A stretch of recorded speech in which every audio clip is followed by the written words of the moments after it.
a brand doesn't want to work with you. How could that be? I hate to break it to you, but maybe it's you. Today, I'm going to share over 11 different reasons why a brand may not want to work with a creator. Some of them may be totally out of your control. Some of them may be in your control. You'll just have to wait and see what are some things that you may be able to fix to improve your chances of working with brands. Now, if you guys are into this stuff, I'm going to dive straight into it. But before I do, like this video, give it a like. Literally, it helps our channel deliver content to you when our video gets pushed out to other creators that are interested in influencer marketing and brand deals. Okay, so the first thing I want to cover, and a reason why a brand may not want to work with creator, is the obvious straight up budget. Either the well has run dry, or they are, maybe done with their influencer campaigns for the quarter, or they've already worked with enough creators this month and just physically cannot accommodate you. This is actually a good reason. And it's a good reason because it's not you. It's out of your control. Budget is gone. Nothing you can do is what it is. What we call radical acceptance. Just accept it and move on. Now, sometimes I know creators will say when the brand's like, we don't have a budget. Creators will read into this all the time. They're like, they do have a budget. It's me. I know it is. And again, is the brand lying? I don't know. There may be times that they are lying, and there may be times that it's actually true. I say don't read into it too much. When they say there isn't a budget, move on. Now, another reason a brand may not want to work with you is you've worked with a competitor of theirs. Again, always the case, but I remember there was a major company that we were going to do some influencer campaign work for on the brand side. And they were basically saying, if this creator has worked with a direct competitor, we will not work with them. Now, again, that was just this one company's policy. But that was their policy and they stuck to it. That was their bottom line. That was it for them. So part of our vetting process when we would reach out to influencers and creators were like, have you worked with so-and-so brand before? Because if you have, nothing you can do. This is something that this brand currently did not accept. I think this should just give you relief as well, because there's nothing you can do about it. And you don't know, again, what each brand's company policy is. Now, this is a little bit different. Conflicting partners. Conflicting partners is kind of more let's just say you are pitching to a sustainability company, but you recently partnered with an energy drink, or I guess something that's completely like super wasteful, or something that has nothing to do with like natural, I don't know, a conflicting partner. That could also be a reason. It's not a competitor, but it's just like, wait, you just partnered with so-and-so and now you're partnering with us? I thought you were all about like clean food and clean this, and you're partnering with this? Something feels off. So maybe it's inauthenticity or just the brand feeling a certain way. And that just could be the case. Now, there may be cases that you are just not a good fit because of your brand values does not match their brand values. Let's just say they're very conservative and quietly traditional and XYZ, and you are totally the opposite. You're outgoing and loud and post and drink and all the things. Again, it's not maybe personal, but the values don't match. So you find brands that match with your values. There's hundreds of brands that are in this sort of energy and in your energy. You can't make everyone happy. So when you're thinking about your brand partners and who you're pitching, we always say, make sure those brand values align, both for you and for the brand. It makes the yes that much easier. When you don't align, it's harder to get that yes. Now, if you're interested in brand deals, you want to learn more about this topic, you want to get paid, you want to do this for real, come to my next free live training on how to land paid brand deals. I'm going to include the link below so you guys can come. It's live, it's fun. I read pitches out loud. I share my screen. It's amazing. People love it. Come to the next one. Now, another reason a brand may not want to work with you is the quality of your audience may not match that brand's as well. So again, let's think about it. Like, let's just say you are a clean food blogger where you talk about clean eating and food. And then you pitch a shoe company and the brand's like, wait a second, you're amazing. I love your recipes, but like, does your audience even care about, my shoes or, whatever? They may feel like the audience is not a match. So now it's not a question of values. It's a question of the audience being a match. Also, let's just say your following is not in a location that brand is particularly interested in. This is also super, super major because again, if I am a tourism board and I want to work with creators that are in these 10 different target markets, Houston, Miami, Vancouver, whatever, and you're not in those markets, again, nothing you can do. I know the target markets that I want to go after, the target cities.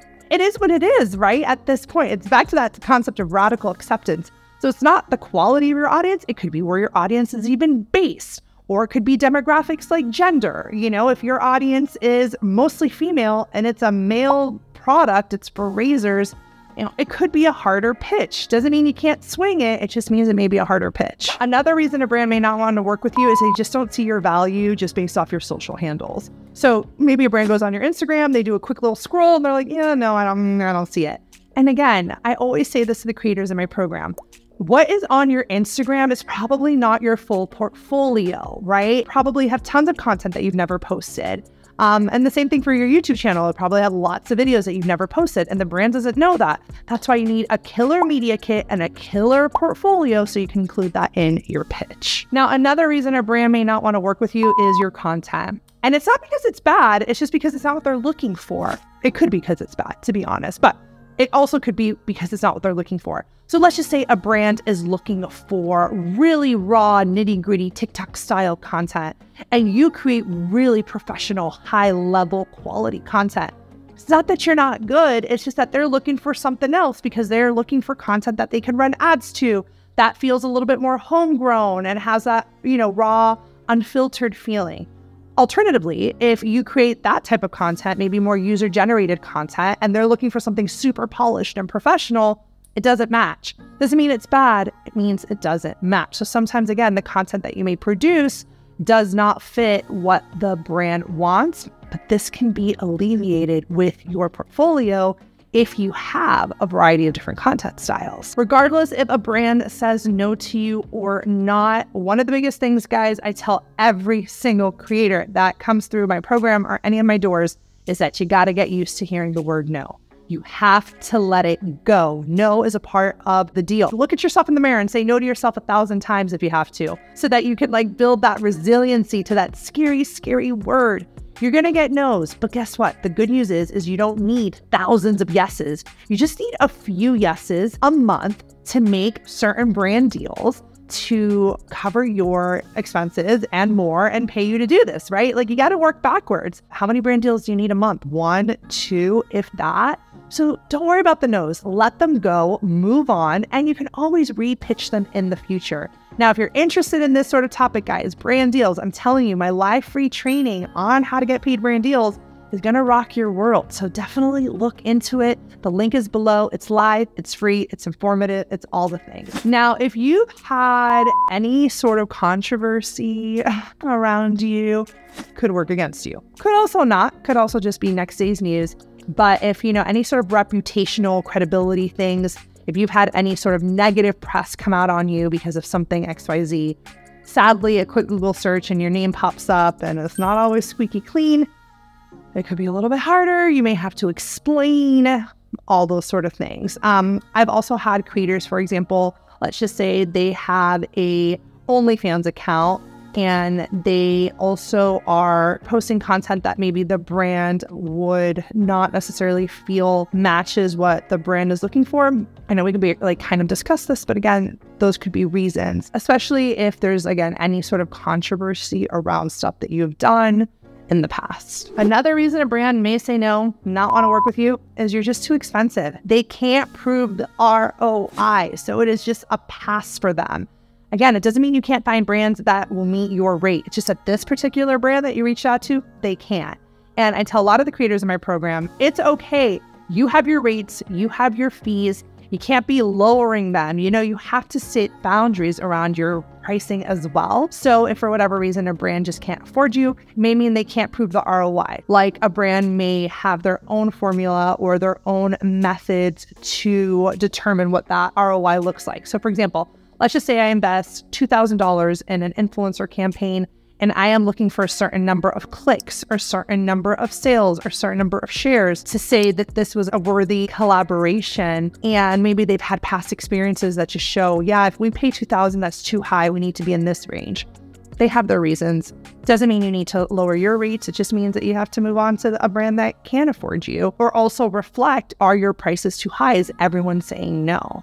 That is also something that you may want to consider. Like I said, a brand could also just say no to you because they've had bad experiences in the past. It has nothing to do with you. It's almost like when someone's dating someone, they had a really bad like ex-boyfriend, and then that taints all future relationships. That can happen in influencer marketing too. You have a really sour taste because of an influencer campaign or someone you worked with, and then it just shuts you down inside and you're afraid to work with other creators. I've seen it happen. And I know this may sound silly, but a brand may say no to you because they just don't work with influencers. It's not because they don't have budget. It's just because they don't work with influencers. They don't have an influencer marketing department or something that covers this. Now, to be fully frank, this is changing more and more. We're seeing that more and more companies are allocating budget to influencer marketing. It's becoming more of the standard, but I'm sure there's like those slow adapters, those that just haven't gotten on the bandwagon yet. And that could also be a reason that they're just saying no. All right, make sure you subscribe to our channel, like this video, do all the things, and I will see you guys in the next video.